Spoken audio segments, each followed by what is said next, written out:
Okay, great. Thanks everybody for coming. You are here, you've come to Let's Talk, which is a monthly series at OPDC. You can tell that I'm enunciating a bit to make sure that everybody can hear us. So we ask that everyone here tonight, please talk louder than you think you should, so that everybody can hear you. Let's Talk is a monthly series put on by OPDC on the third Wednesday of every month. There's a different topic, and this month is mental health. Why mental health? Mental health, because May was originally in 1949 was seen as being a great month for mental health. Predominantly, it started by the Mental Health America organization, a big nonprofit working to educate and destigmatize mental health. And then over time, more and more organizations around the country followed suit. And many different organizations around the country see May as a mental health awareness month. So we want to join in on that. And super grateful that folks are tuning in virtually and in person here. In terms of engaging, pretty straightforward with respect. You know, we want to make sure that folks are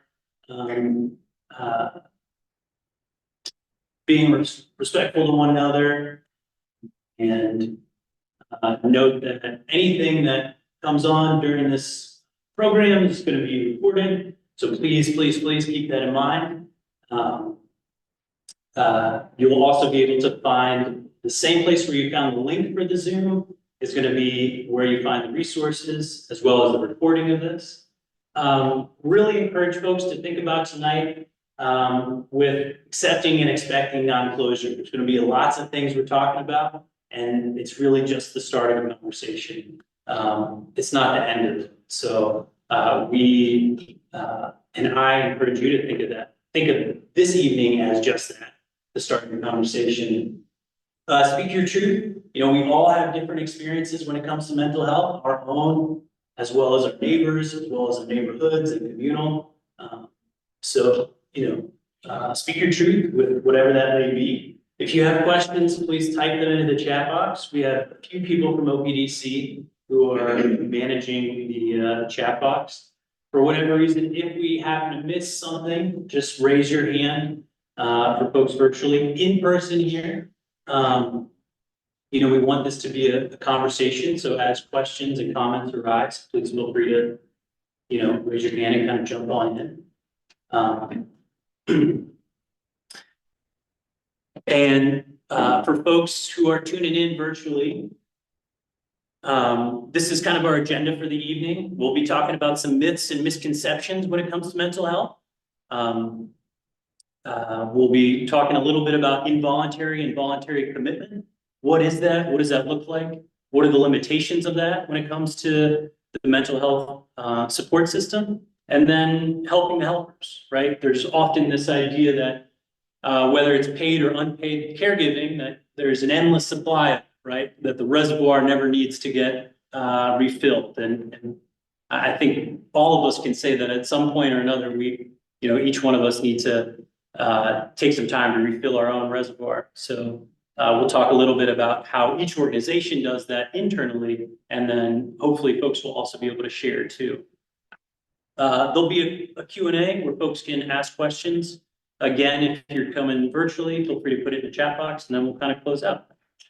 So to start us off for the evening, we're going to pass it over to Ms. Lizetta and Ms. April to share a little bit about People's Oakland, who is here tonight. And then after People's Oakland, we will have the Peer Support and Advocacy Network.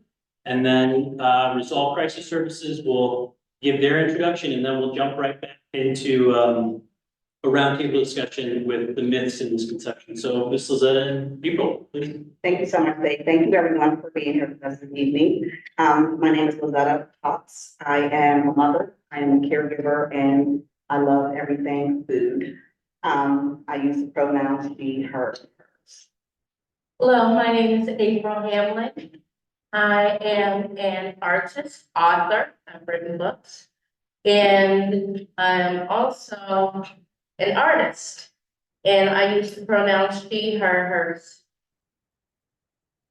A little bit about People's Oakland. I'm the executive director at People's Oakland. People's Oakland, is a community-based wellness and recovery center providing comprehensive, holistic, member-driven psychiatric and social rehabilitative services to adults living with chronic severe mental illness and co-occurring disorders. We serve approximately 200 adults annually. People's Oakland was founded in response to the closings of state hospitals. A lot of individuals were released from state hospitals, and most of those folks landed in Oakland because of Western Site, because of the location of Western Site. People's Oakland began to meet with the former state agents to help advocate for their needs. They were left in the community with little support and no support. And over the years, contracted with the county, and we began to provide mental health services. We call our service members, and the reason why we identify folks that we serve as members is because I feel that there's a stigma connected to consumer. Just to the word consumer, members is more, it feels more inclusive, and the folks that we serve are really, our program is member driven. So a lot of what we do is around what members design our programs.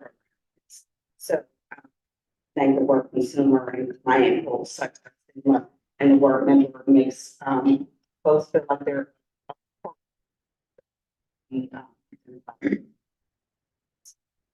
our program offers, again, social rehabilitative service, nutrition and fitness. We offer educational services. We employ 25 members annually through various departments in our agency. We offer fitness services, and we do offer individual and group.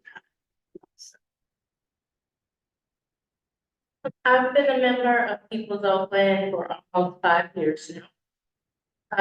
I want to briefly share about my mental health diagnosis. I have had several diagnoses over the years.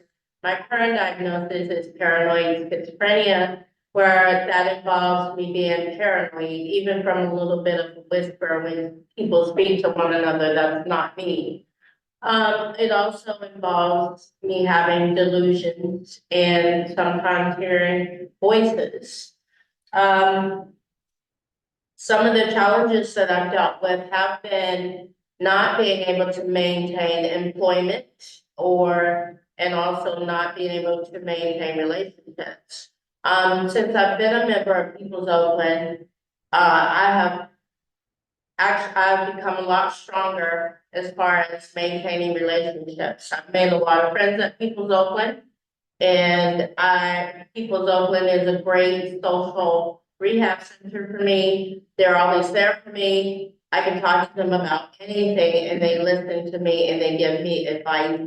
They've also given me good coping skills like breathing and affirmations to say. As well as other challenges, I have to say, have been my working, as I mentioned earlier. I am an in-house employee with People's Oakland. I'm an administrative assistant now. I began as a receptionist, and I work under the direction of Lizetta Cox, the executive director.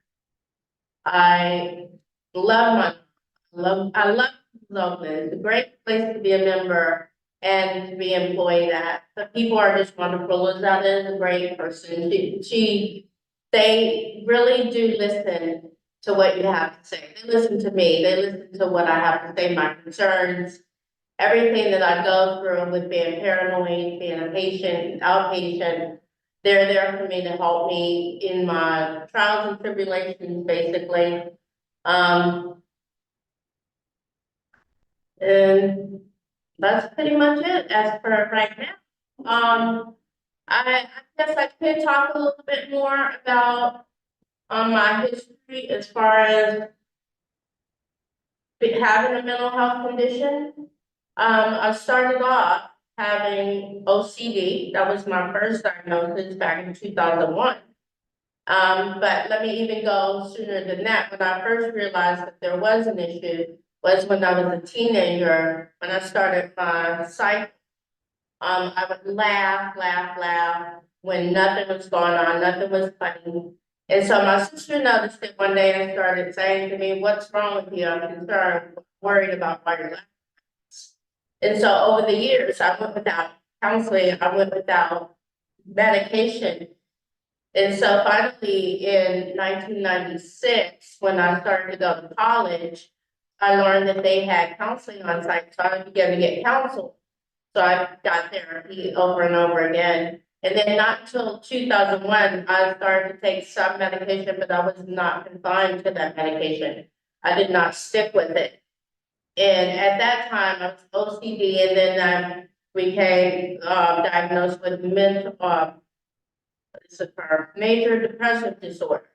And then in 2011, I know I'm jumping far ahead, 2011, I went to the hospital and my diagnosis was schizoaffective disorder, which involved a lot of depression and schizophrenia, the hearing, the voices, the paranoia, the delusions. But at that time, I was more open to taking medication all the time. So I began taking my meds, and ever since 2011, I'm still medicated. And I still receive therapy without breaks in between. And thank goodness, thank God for People's Oakland, because really, really has been a lifesaver for me. I have been suicidal several times. I've been homicidal, I hate to say that, but I have had that happen to me. But when it comes to being homicidal, I'm not actually the person to act on it. First thing I do is I'll run to someone for help and explain to them what's going on, and even go to the hospital. I've had Resolve that I've dealt with to come out to my home several times for a crisis where I call them. And this is my story for now. That's great. Thank you so much, April. You're welcome. And appreciate you sharing all of them. Next, we're going to hear from Ms. Ellen from the Peer Support and Advocacy Network to talk a little bit about who she is, as well as the organization that she's here with. Thanks. Yeah. I'm Ellen Graff. My pronouns are she, her, and hers. I am a cat mama to 6 cats. I am a spouse, and I am a lover of sci-fi movies and TV. My organization is Peer Support and Advocacy Network, or PSAN, as we're most commonly called. We started off in 2002. After being a department in Mercy Behavioral Health, we became our own entity. My current role is the program administrator and compliance officer, which means I pretty much do whatever I'm asked to do under that umbrella.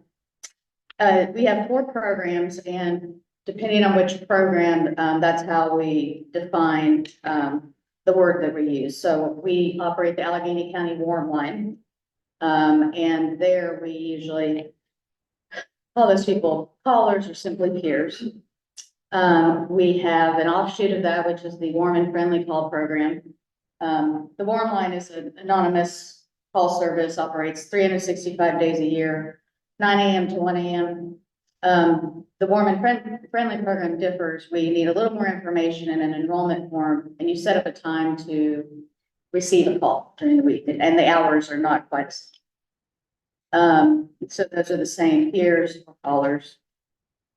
We operate a CPS, a certified peer specialist program. That does involve, it's Medicaid reimbursable, which means there is a lot of hoops jump through. We need a referral form, and to get people set up and that kind of thing. And those are called participants, because it is for them to choose to participate in it. It's their goals. Peers go into the community and help other peers with their recovery goals. And it is a state recognized certification now, certified peer specialist. And our last program is a drop-in center in Bellevue called New Horizons. It's a social program, offers a continental breakfast and a free hot lunch every day. There's programming, they do outings, and we call them members. And they can, again, choose to become a member of that program. Oh,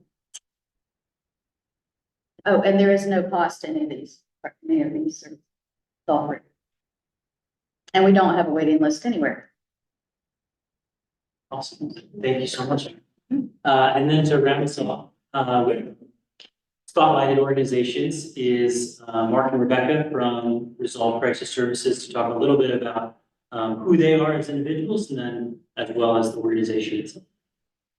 Well, thank you so much. Thank you for having us. My name is Rebecca Keating and I go by she, her, hers pronouns. I'm left-handed. My background is in philosophy and I am on, let's see, right now, probably a 20-year education journey. So I'm about to start my next chapter in the fall. So that's a little bit about me. I'm going to turn it over to my partner, Mark, and then jump in a little bit later. Again, thank you for having us. My name is Mark Felice. He and him, pronouns I use, and I'm a father and grandfather. Feel free to say I don't look like it. And I love to teach and mentor. It's all a long time, about 11 years. So I'm going to do a little bit of history with Resolve, and that way back to the back to the meeting. But Resolve has been around about 15 years, I think we're close to 16 years now. We're the crisis center for Allegheny County. Every county in Pennsylvania has a crisis center. Some large, you can imagine, some a lot smaller, but population in need. And we're located over in the Point Breeze, on one area. They're pretty much the entire time. We call the folks that come and see us, are called consumers, and I think that's what the UPMC calls us. We're a partnership between UPMC and the county. We don't feel we're such a big part of UPMC because we have a conflict. We serve the hospital. We'll meet anyone anywhere in the county who feels like they're in crisis. I'll just talk a little bit about crisis work because it's much different in many ways than mental health, the traditional mental health therapy, which can be a counselor, therapist, social worker, service coordinators, extremely important part of mental health. What they do in a long period of time, build connection, develop goals, figure out a plan, check for safety. We do all of that in a small condensed window of sometimes a couple of hours. We have some minimum follow-up, but really, we're working in the immediate crisis. It's big, small, but it's general. What is it? It can be anything. Somebody could be struggling with a relationship, addiction, severe depression. People spoke really well about some of the struggles people have, with their mental health. So, Rebecca, if you would, we'll explain some of the departments we have. But just think in terms of when we see someone and we have 3 different ways that we can reach you.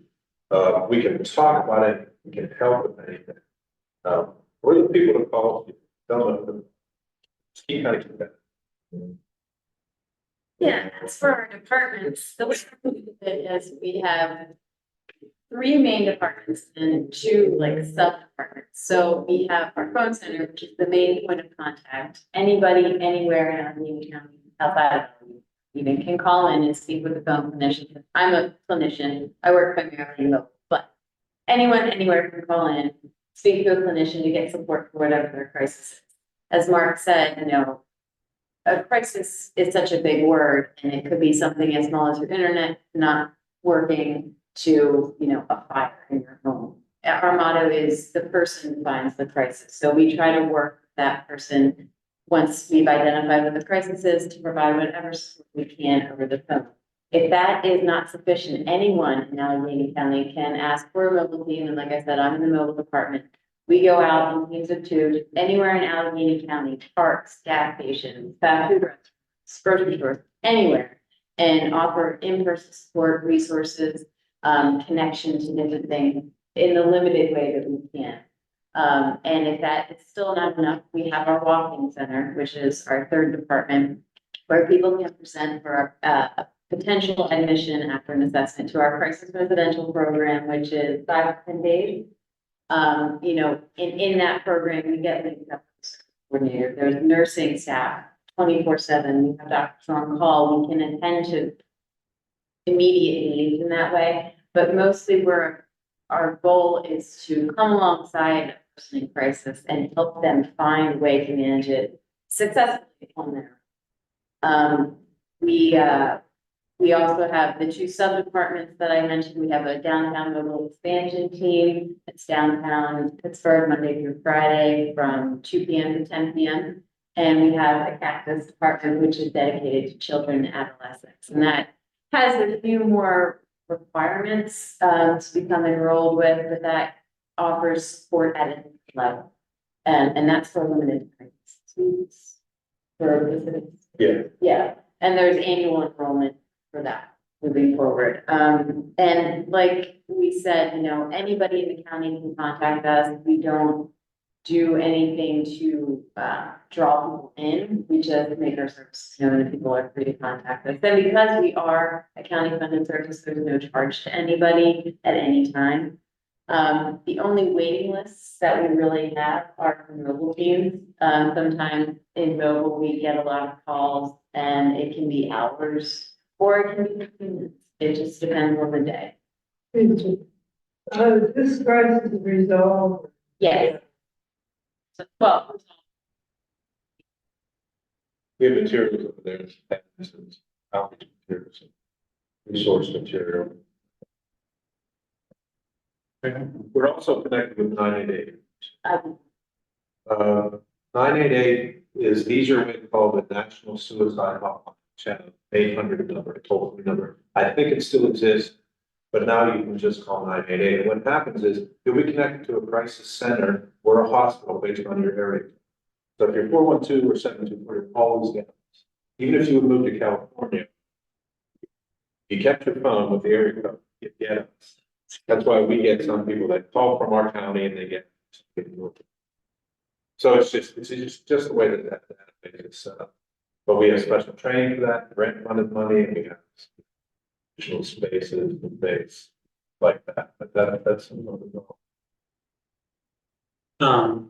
Thank you all for introducing yourself. Kind of jumping into our first kind of segment of myths and misconceptions. Curious if we can just kind of popcorn in. What are some misconceptions or myths that maybe you've encountered or had to correct about your organization? Either the people it helps, mental health overall, or just what you provide. well, if I may, Please. one of the big things, one of the most common things I hear on calls is, I just need to fix this person, or I need you to fix this person, you need to fix that, you need to fix this. Nothing's broken, nobody needs fixing, it's a process. It's a slow process sometimes, it's just baby steps, and nobody's broken, irretrievably broken. There are ways to live productively, and they all have demonstrated and told us, shared with us. There's ways to live productively, you just have to find the people, your people, and resources. That's one of the things, one of the bugaboos that I hear all the time, I really, really don't like hearing people are broken or we need to fix something. Thank you. I would say one of the biggest myths and stigmas are individuals who have mental illness or violence. And that period of April is what our People's Oakland is ran by our members. When I say member driven, it's really member driven. They maintain our building. We employ them as housekeepers, reception, we have an administrative assistant. We have a store within our building called the Snack Shack, which our members run in the Snack Shack as well. So, those are some of the myths that I think that really bugs me when, people say those things and we hear those things. And oftentimes, just with the climate now, it's just so hot, that there's so many misconceptions about mental illness until something goes wrong and this person is mass shooting happened because the person was mentally ill. So there's a lot of misconceptions around this and this. Anybody else? Well, I think it's generally the stigma associated with it.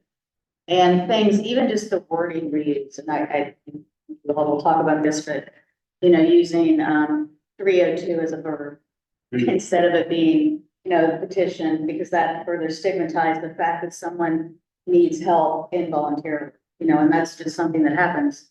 And that it's, this is part of your body. So if you had diabetes or you had heart disease, you would be very easily open to talking about that. And there's not really stigma around that necessarily. So I think the stigma is still in some of the wording we use, saying committed suicide instead of died by suicide or took their own life or something, because it's not, you don't say you died because diabetes was managed, things like that. So I think it's still the stigma around the wording we use, and people need to be a little very sensitive to it on TV when they say things. It's 2024. Why are you still saying those things? But that's, I think, just a general thing that I've had to challenge. Anybody else that maybe you've encountered either on your own? Yeah, I would like to speak. As far as a stigma or a challenge, actually, I just want what I would like for the public to know is that we are not killers just because we have a mental health diagnosis. It's no different than, as this woman said from PSAN, about people with diabetes or other medical conditions like heart disease or anything like that.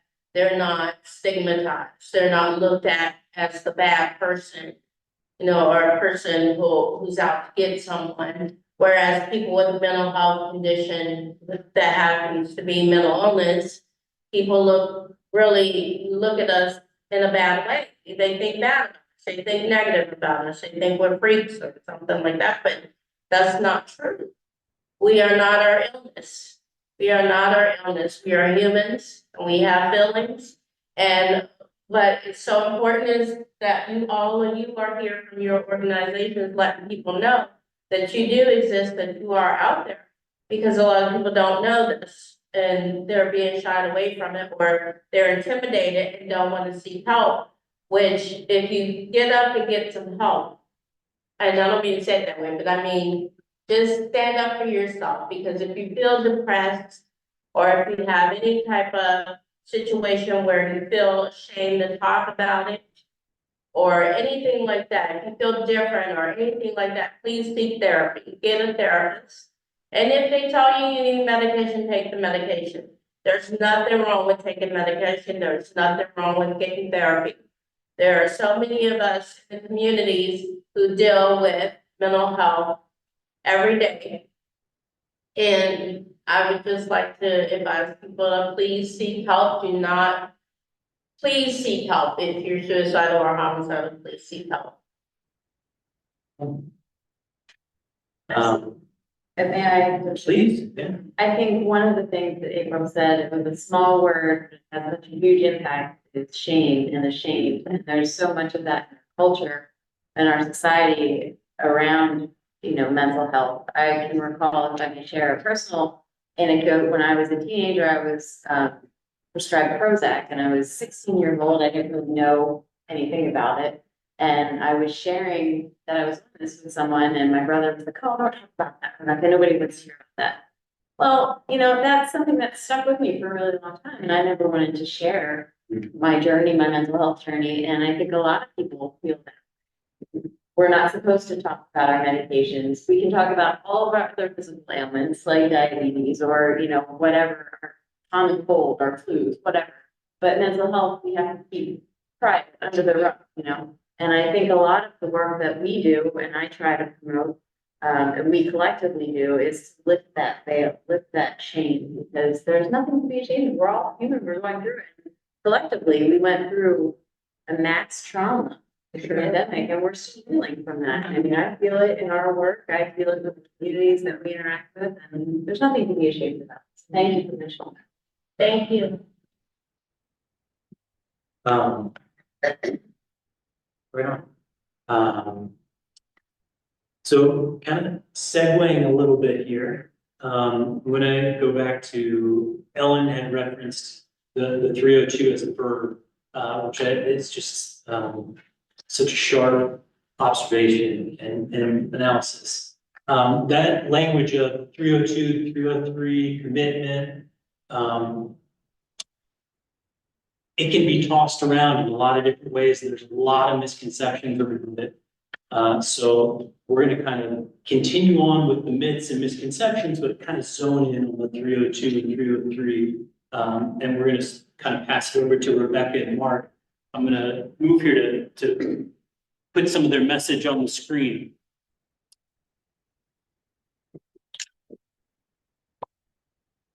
While I'm doing this, if there's anybody who has questions online, please feel free to put it in the chat box.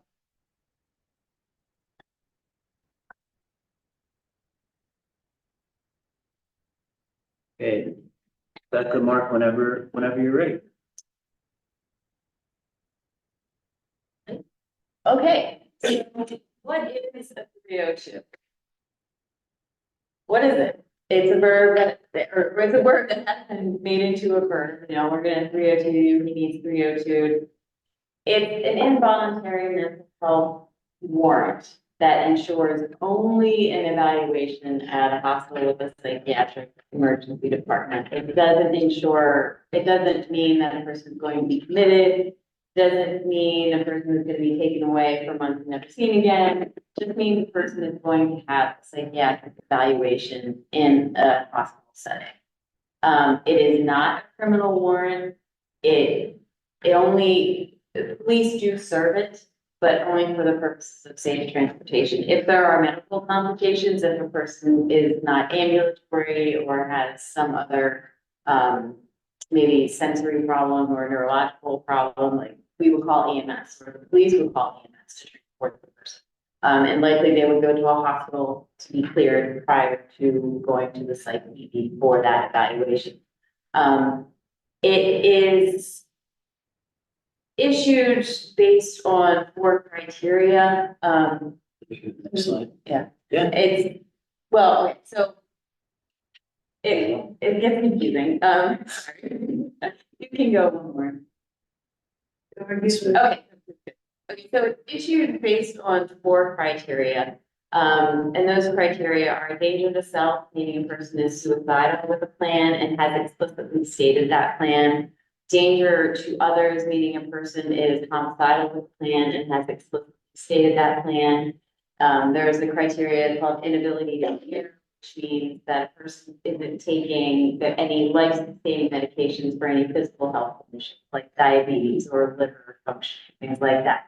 If they aren't eating and have lost a significant amount of weight, not drinking water, not sleeping, not dressing appropriately for the weather, things like that, or self-mutilation, which is injuring oneself to the point they would need medical attention but don't seek it.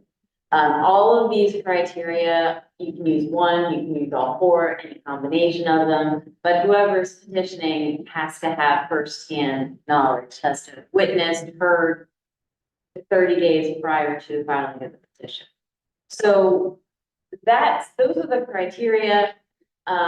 What we do as far as getting the statement together, we have to meet with the petitioner. They have to be present in Allegheny County. The subject of the petition also has to be present in Allegheny County. We, submit the petition, we take the statement, we submit the petition. A delegate at the Department of Human Services reviews it, and based on their review and their determination, they approve it.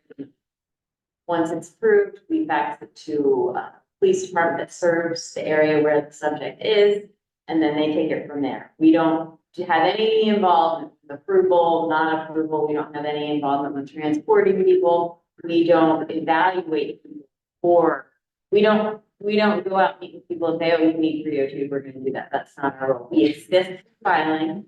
There are circumstances in which we meet with people where we see something concerning, where we do file our own petition for a person.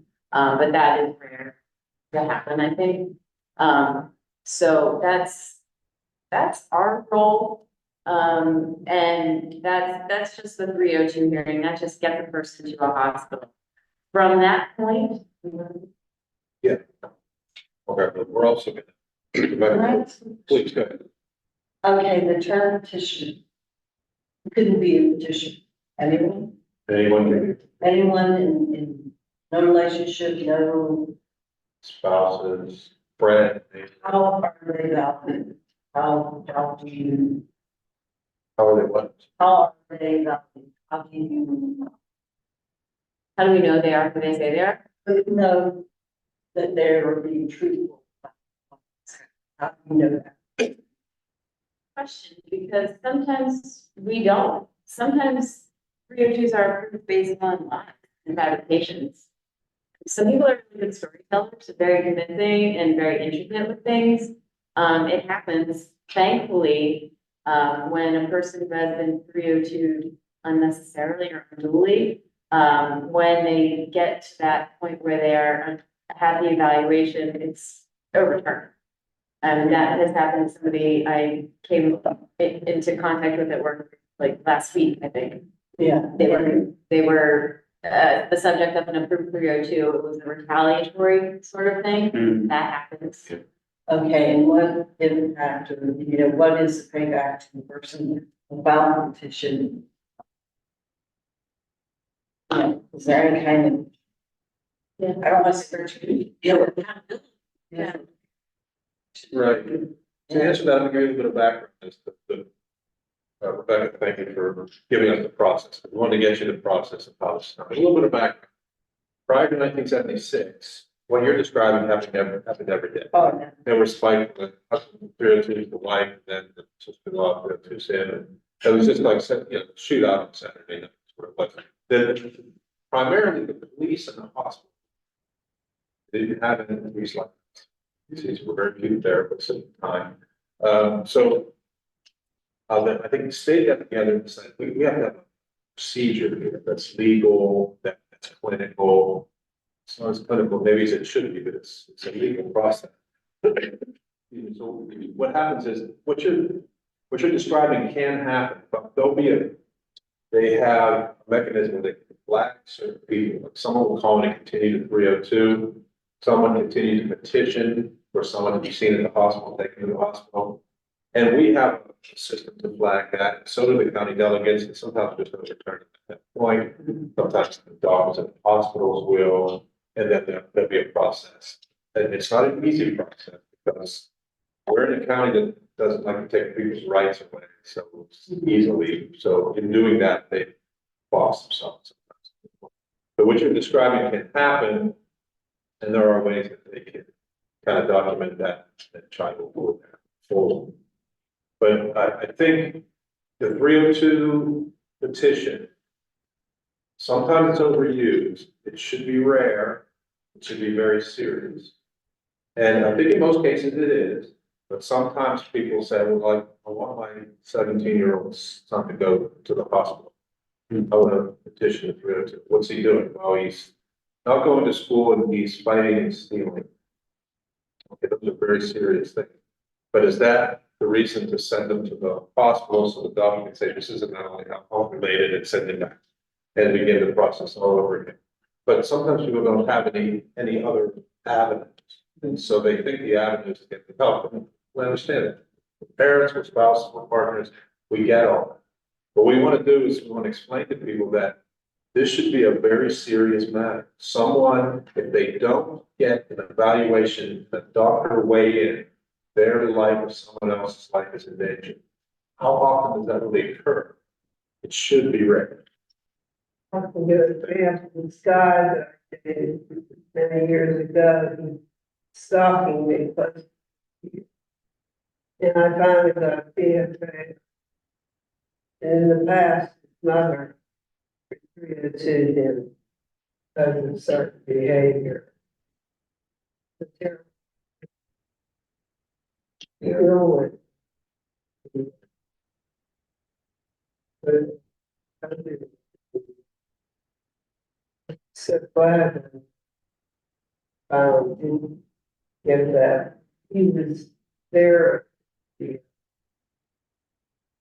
go to the court hearing. He left. Still had it. And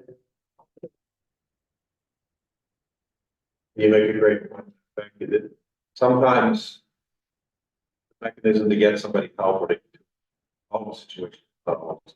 Sometimes protection, abuse, sometimes it's other legal matters, sometimes it's, intervention in family. There are different ways we can intervene. It's not always, when people use this 302 process, this involuntary process, and they use it over and over and over again, that to me is a red flag.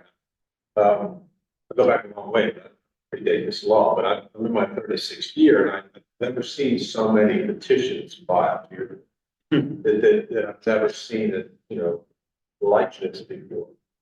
But I think we just jumped to that. People are overwhelmed. Like I said, we've just gone through a lot. People don't know what to do.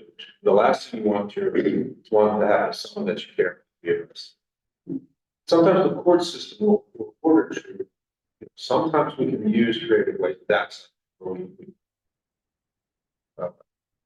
I may be naive about that. I think that we jump right to this.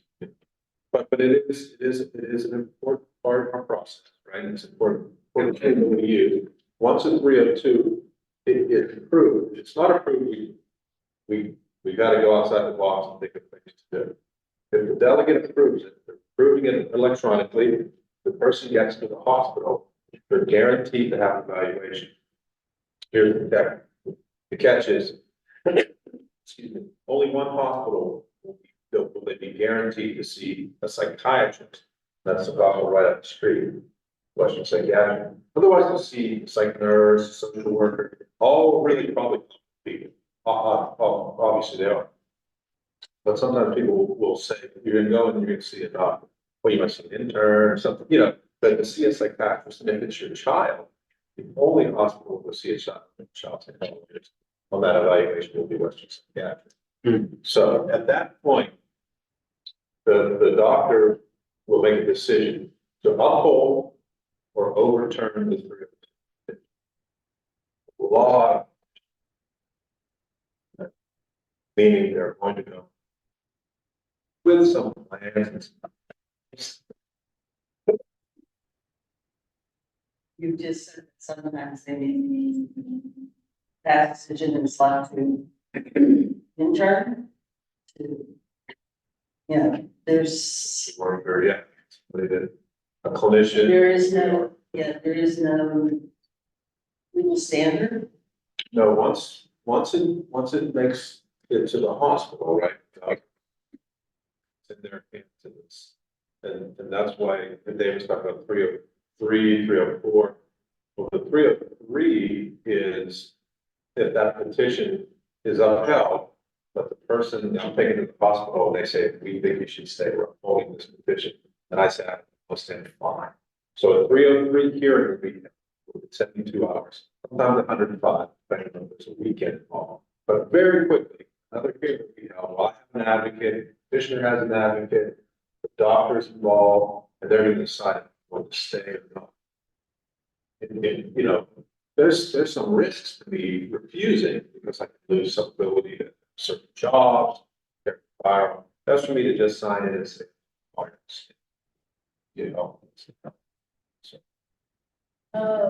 like curious about like the process of like transporting an individual, so there's individuals that under that for like stress. Is it just the police who transport them, or is there anyone from companies that? It is just the police, unless it's a minor that a parent is required to go, otherwise there'll be BYF involvement once the child presents at the hospital. But police serve it unless, like I said, there's some mitigating physical health circumstance. I realize, like, I understand the trauma of police presence for anybody suffering from mental health or like the cultural stigma of having police come into your home environment, wherever you feel safe. And the police come in and like, okay, we're taking you to the psych hospital now. And the person probably doesn't want to go. So there's a lot there. But that's how the process is set up in our common. I wish it were that way. We've had people take it right from our facility resolved to the defense of the police. They generally come in, they'll ask anything. They'll say, we're just taking you to get checked out. sorry, we have police cars, just our policy. When we get into the vehicle, take them off, we're gonna get not in trouble. The last thing, problems, right? That, but, I mean, I'm horrified to say that I witnessed, you know, a 7-year-old be the subject of group 2 and have to get into the car with police. I mean, that. And again, No, no. But I mean, it was horrific to see, but it was the only way to safely get this child to a hospital for an evaluation. So it's a really unfortunate circumstance, the way things are set up. I wish there was, you know, a social worker, somebody with police that could help like ease that transition, but there. I have seen a few folks tased that used it, you know, get over that right away. But they're always fine, suffering. Physical was certainly something, a lot of emotion. If they're able to remember, so. I think what you're sort of gets hidden through this conversation, though, is why there is the misconception so often that it's a burden, right? That it's because there's so much to it. And because in a lot of ways, different parts of the overlapping systems haven't caught up in terms of how they want to think about care and support the community. So, I appreciate everybody kind of sitting in that space of talking and thinking about the overlap and the hypocrisy, because it's tricky. That's an excellent point. I liken it sometimes to, as a parent, you're not supposed to really consequence your children when you're very angry. But we shouldn't be petitioning as in a response to something, somebody hurting us, or somebody betraying us, or somebody, our resentment, or our frustration with our adolescent child. That should not be the reason. It should be that they need help, and there are no other options. And we've got to try this. And that is a frame of mind that, we're all human beings. None of us can really control that all, but that's. The other thing too that I just wanted to touch base on that I think shows the common ground too is that, talking about the 302 and these commitment process as in some ways I don't want to say it in a hierarchical form, but one of the pinnacles of the crisis, and what are ways to not get to that point, right? Is the woman friendly, right? Is the therapy, is the collaborative peer-to-peer support and programming, is the overall destigmatizing it, to talk about it, to work through it before it reaches a place. Before we move on, is there anything else that you both would like to talk about when it comes to the commitment process? I know we're running a little short on time. But No. I think this is all. Please take one of these and answer like timing questions, things of that nature. I'll just finish with. Yeah. But, to your point you just made, I think we're part of our mission statement is hospital conversion. We would wrap safety plan, get somebody to a safety plan, bring to our facility. We would much rather do that than go through this process, which I can't imagine what the process. It would take me a little while to get back, where I need to be. So we really focus. It's not cost effective. It's not clinically appropriate. It's not really helpful unless it's absolutely. That makes sense to everybody. well, I just have one more question. So, like, as a good friend, following resolve. How can one person like get in this and do that?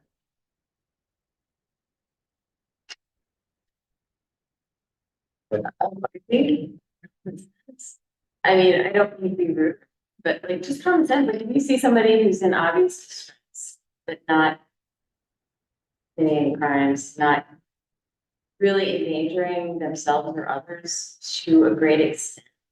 Just use your best judgment. If you see somebody in distress, what distress is like, and you can call or something, come out.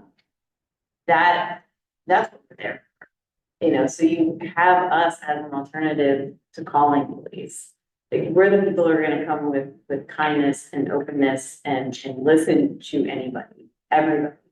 And not that police don't listen, not that police aren't trained to deal with mental health, because that is getting better. But I think, you know, you can call us and we can come out and we can mitigate a little bit of the friction between the colossal mental health services and legal, or police force. You know, we can kind of toe that line. So just use your best judgment. I mean, you get a sense, you have instinct and intuition, and you can tell when somebody's in true distress and needs support. To that very quickly. Medical, physical danger, environmental danger, police, somebody that looks really distressed, just don't want to say anything. Also, somebody called the health center, the gentleman was all saying that. Like, somebody's always at that pushing, we can't get out there, sometimes the house. Did you call that? That'll be like. Have something more to add to what you just asked you. I've had several situations, several times where I called the police instead of resolved. It wasn't until people's Oakland really stayed on me, my counselors, he really stayed on me to contact resolve if something happened, because any little thing, if my clothes were missing, if I thought I misplaced something, I would call the police because I didn't know. That was just my first reaction. So how can you put it where people do realize or can get that in there? I mean, I don't know how to put it, but how would you get that across to someone like me who has the diagnosis that I have? Where, because I'll tell you, when something happens, it's in that moment. I cannot always reach for a coping skill or anything. I'm just worried and upset. And How about start with us? We can always warm transfer, you call 911 with you. So you can only lose a minute or two. Somebody can always call us. If we say, you know what do you think? Maybe this is a 911. Get you over there and we'll talk together. And then we'll figure that out together. Yeah. Yeah. thank you. I also just can't stress enough that like, anyone can always call. Oh, Hey, this is what I'm seeing. This is what I'm experiencing. Hey, this is my position. I think it almost goes back to that kind of desire to fix it button that Rebecca talked about. That like, you're not in it alone. There's a lot of different ways to get help, even if you don't know the person on the other line and you just want their opinion on what you're seeing. Hey, this is what I'm seeing, you know? but it's not better. You need us. That's perfect right there. I know we're pushing it, but I'm just wondering if, on that same vein, if you guys could just share for a moment about what involuntary commitment is. What does it look like if you have a good pal, they're going through something, and you're talking about this place called Resolve, talking about crisis, and then what is this thing? What is this other? Could you talk a little bit about that just for a second? You involved, the petition. No, but yeah, sorry, the two. The 201. Oh, the 201. Yeah, excuse me. Yes, if somebody's willing to go to the hospital, the evaluation is done there. And it's done the same way whether someone comes in voluntarily or they come in based on a petition being approved. There's a lot of advantage to what they call a 201, which is I walk into the hospital saying something like that. People are coming to me that I really care about. Something needs to happen. It needs to happen immediately. Usually, doctors will take what you say a little more seriously because you decided to take that step to come in. Another thing is you don't risk losing anything that could go along with 302. Again, gun ownership, certain government jobs and things. It's not, it is on your record. It's very difficult to find. It's a situation, protected piece of information, but it can be found.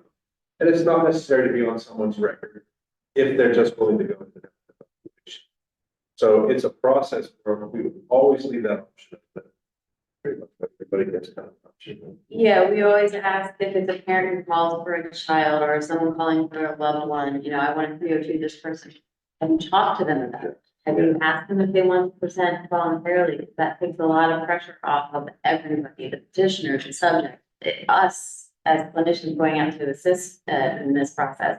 Just asking that's straightforward question can mitigate a lot of risk. And that's the most important thing. Just, I think a lot of people would say yes if they were just asked. And you always have the option if they all go in and get to the door, get inside, decide to leave. You still have the criteria. You can ask them. So you're giving them the options. That's what they do. Awesome, thank you. Clearly, we could spend like an evening on talking about each one of these areas, but just to kind of close this out. To come back to this place about helping the helper. Curious if each of you could kind of briefly talk about that, and then just other folks, you know, if there are personal anecdotes that you may have found that for you in your life, you know, is a great example of helping the helper, right? Again, kind of puncturing the myth that that those who are doing the care don't need caregiving themselves. Yeah, no, feel free to jump, start us off, whoever it could be. I would say, Equivalent is a small agency, small but very mighty. We have such a small staff of people, Equivalent is such a family-oriented environment, staff and members. So my role in a sense, as leadership there, I'm very in tune with staff.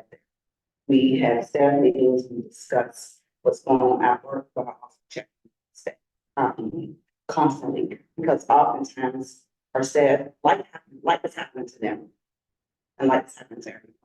But they're also dealing and hearing things that are overwhelming and are just painful to hear.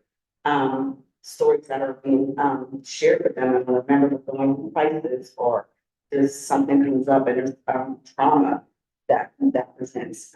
So I think in any leadership role, whether big or small, that you need to check on the people who work with you. You need to make sure that they're okay. And oftentimes, we get so caught up when we're in it, we don't see, you know, what's going on and like how overwhelmed you are. So just I think that we do check on each other. And if we need the time, we absolutely do that. We send people home, not because they did something wrong, because hey, this is really what we having today. Just take the day, take the rest of the day. Let's, come back to this tomorrow. Let's talk through this. So I think the culture that we created allows the staff to feel that if life is happening, because it does to all of us, and the workload becomes too heavy, that we figure it out. It's similar to the golf. We have supervisors and we do check-ins and we trauma dump on each other in between calls, mobile, and we have our different coping mechanisms. The walk-in is constant. There's really no break.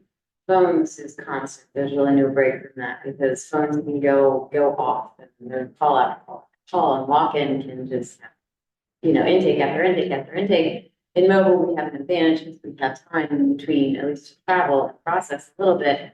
But we have built-in supports such as ASAP. It is a program where employees are trained to deal with crisis on a large scale and to provide interpersonal support to our coworkers, our patients, other staff. See a green lantern, then you know that the person will recognize that we can respond. We also respond to local emergency situations. Crisis situations. Would be a school situation or some sort of went to a group home once. where there was a bomb incident that happened, the residents there were just, so those kind of things. And people use this, they use us. How about for the peer support and advocacy? I don't think I said this in the introduction, but we are a peer-run organization, which means in this context, a peer is someone who has a lived experience with their own mental health challenges and recovery. And that's what our organization is made up of, everyone, executive director on down. You have to be a peer to work there, basically. So our saying is it's okay to not be okay. We don't have to hide it.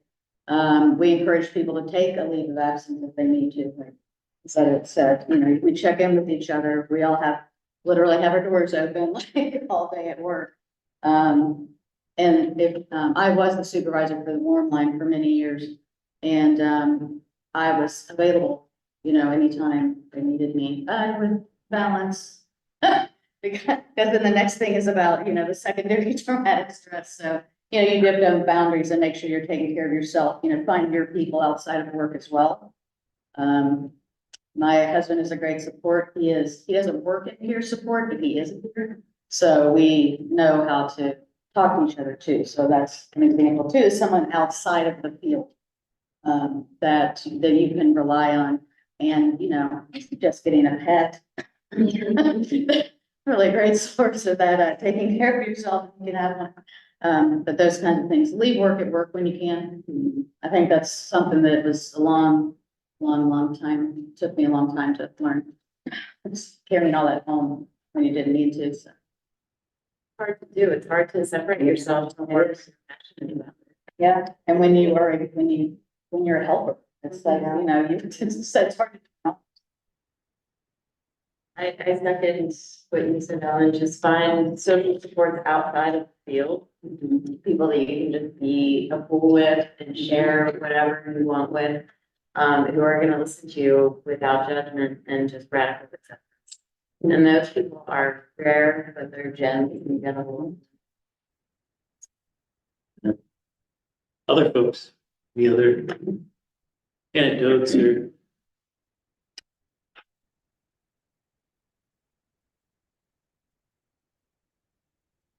going once, going twice, going 3 times. All right. Thank you all so much for coming, and for sharing all of yourself with us. And I know I really appreciate it. The space really appreciates it. Thank you all so much. And thanks everybody for tuning in.